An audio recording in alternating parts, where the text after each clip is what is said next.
কলি পাতা এবং ডট দিয়ে খুবই সহজ এক ডিজাইন তোমাদের সাথে শেয়ার করতে চলেছি। তো প্রথমেই আমাদেরকে পরপর কলিগুলো ড্র করে নিতে হবে। তবে মনে রাখতে হবে প্রত্যেকটি কলির মুখগুলো যেন একদিকে না হয়। কলিগুলো একবার এদিকে একবার ওদিকে মুখ করে ড্র করে নিতে হবে এবং কলির মাথাগুলো যেন বড় করে গোল হয় আর বডিটা সরু থাকে। প্রত্যেকে কি করে বডিটাকে মোটা করে মাথাটা ছোট্ট মতন করে দেয়, ওই কলিটা দেখতে খুব একটা সুন্দর লাগে না।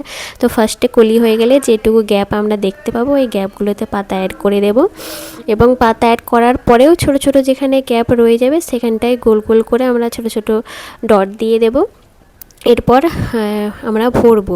তো ভরার সময় মনে রাখতে হবে যে ডিজাইনগুলো আছে ডিজাইনের গাগুলোতে আগে হালকা হালকা বর্ডার দিয়ে নেব, দিয়ে ফাঁকা অংশটা ফিল আপ করবো।